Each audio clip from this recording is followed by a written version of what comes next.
Virgo. Welcome back to Starspoken Oracle. This is episode 11 of your Starspoken weekly reading, and today we are reading for Virgo, for the week of July 15th through July 21st, 2026. Virgo, before we do anything else, I need to tell you what happened when your card turned over this week, because it is your card. Not in the loose, poetic sense. In the astrological structure of the tarot, one major arcana card is assigned to Virgo, and it is this one. When a sign draws its own card, tarot readers sit up straight, because it means the week is not offering you a random lesson, it is asking you to be more yourself than usual. Last week, Temperance asked you to blend 2 cups without spilling either. This week, the deck hands you your own lantern and points at the mountain. Every week I shuffle the deck for all 12 signs and let the cards fall where they need to, and this week, Virgo, the deck called you by name. The sky first, because it is conspiring with this card almost line by line. The cosmic weather. We are in the waxing days after the new moon in Cancer, which planted its seed in your 11th house, friendships, networks, and the shape of your future. Something new is germinating in who you surround yourself with and where you are headed. Now the centerpiece, Mercury, your ruling planet, is in the final week of its retrograde, stationing direct on July 23rd. The last days before a station are the deepest of the whole cycle. This is when the retrograde stops circling and finally shows you the point, the insight the delays were protecting, the answer the fog was hiding. For a Mercury-ruled sign holding the card I am about to reveal, this is not a coincidence. This is an appointment. Venus warms her way through Leo and your 12th house of solitude and inner life, softening the very territory this week's card asks you to enter. Mars pushes through Gemini at the top of your chart, keeping career demands loud, which is exactly why the deck's instruction this week matters so much. The week closes with a first quarter moon in Libra on Tuesday, July 21st, in your 2nd house of money and worth, a checkpoint on what you value. And beyond the week's edge, Leo season begins the 22nd, Mercury turns direct the 23rd. The mountain path this week leads directly to clear air. Your card reveal. Virgo, take a breath. This week, the deck has given you the Hermit. Card number 9 of the major arcana, the card of Virgo itself. An old figure stands alone on a mountain peak, hooded in gray, holding a staff in one hand and a lantern raised in the other. Inside the lantern burns a 6-pointed star. Below him, in the valley, the world goes on with its noise. He is not lost. He is not exiled.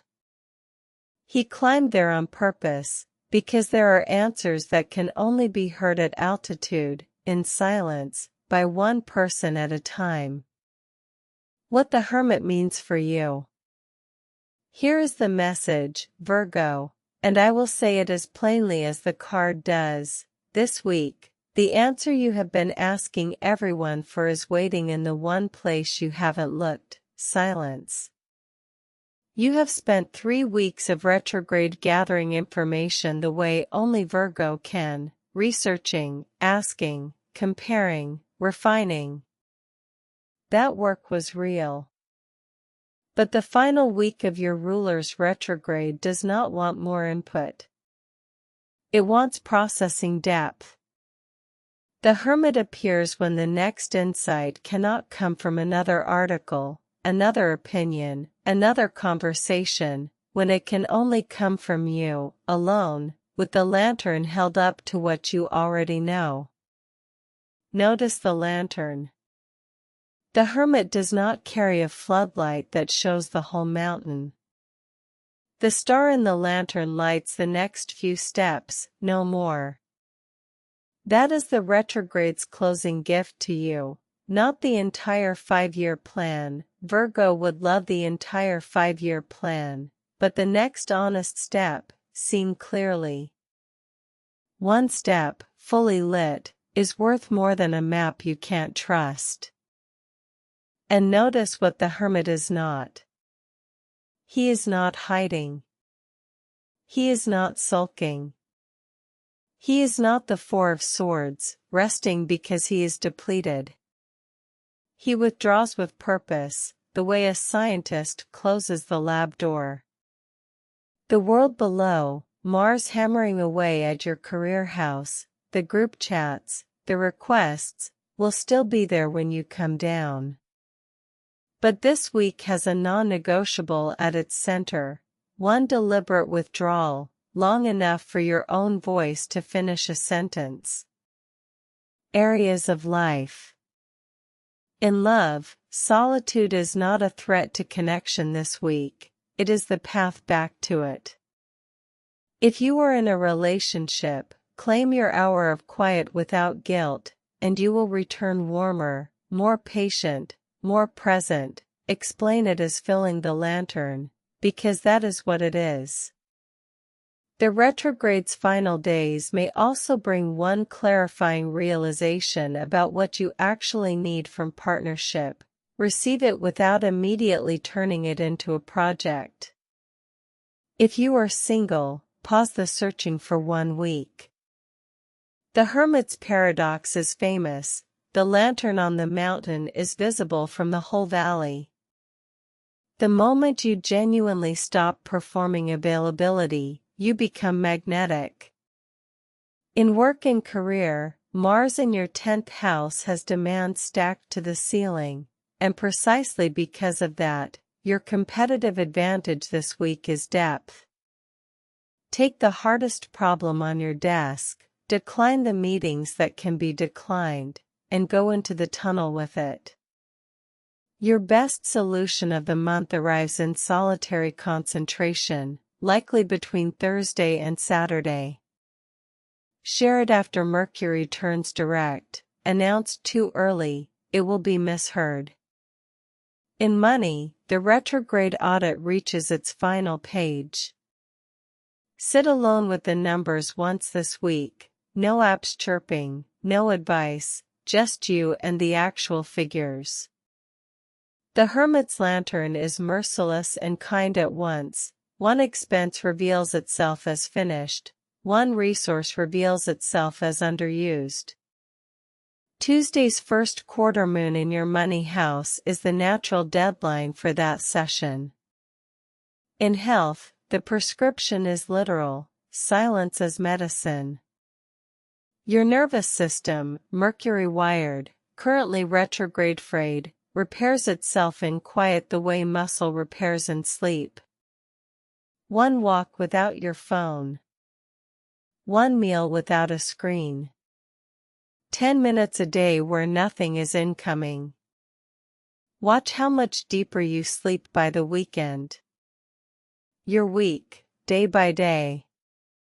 Wednesday, July 15th, prepare the mountain. Look at the week's calendar and carve out your hermit session now. 90 minutes, ideally Thursday or the weekend, marked as unmovable. Thursday the 16th, first climb, do the deep work session on the hard problem, phone in another room, door closed. Notice how loud the first 20 minutes feel and how clear minute 60 is. Friday the 17th, the valley will tug, social pulls, career noise, a small guilt about your quiet. Hold the boundary gently, you are not missing anything that matters. Saturday the 18th is your summit day, the full hermit session, the one with the question at the top of the page. This is the heart of the week. Sunday the 19th, descend slowly, journal what the lantern showed, and let Venus in your 12th house make the solitude soft, music, a bath, an early night. Monday the 20th, translate insight into one action, a single email, decision, or boundary that the mountain made obvious. Just one. And Tuesday the 21st, the first quarter moon calls for the money session, alone with the numbers, lantern up. End the week knowing exactly what you value, in every sense. 3 journal prompts to carry up the mountain. What question have I been asking everyone else because I am afraid of my own answer? What did these 3 retrograde weeks keep showing me, over and over, that I kept explaining away? And what is the next step, not the plan, the step, that I can see clearly when everything is quiet? Your weekly guidance. Here is your concrete assignment, Virgo, the lantern session. Before Tuesday, July 21st, give yourself 90 unbroken minutes alone. No phone in the room. No music with words. 1 notebook, 1 pen, and 1 question written at the top of the page, the real one, the one you've been outsourcing. Then sit with it. Write badly, write slowly, stare at the wall, all of it counts. Somewhere past the halfway mark, when the noise runs out, your own voice will finish the sentence it has been starting for 3 weeks. Write that sentence down and underline it. That sentence is what Mercury retrograde was for. When your ruler turns direct on the 23rd, you will be the one person in the valley who came down the mountain already knowing. And watch for a sign, a single light in an unexpected place, 1 window lit in a dark building, 1 star through clouds, 1 lamp left on. That is the card confirming the climb. Closing. So that is your week, Virgo. The Hermit, your own card, your own lantern, your own answer, found at altitude in the final quiet week before the sky clears. Your affirmation for this week, say it out loud if you can. I am my own best counsel. In silence I find the answer, in solitude I find my strength, and my lantern lights every step I actually need. Carry that with you, especially on Saturday at the top of the page. If this reading resonated, tap the like button so the algorithm shows Virgo readings to the Virgo souls who need them. And tell me in the comments, what is the question you would take up the mountain? You don't have to share the answer, just the question. I read every comment. And subscribe so you don't miss episode 12. It drops next Wednesday with your ruler finally direct, and the deck speaks to what you do with the sentence you found up there. Trust the timing. The stars have spoken.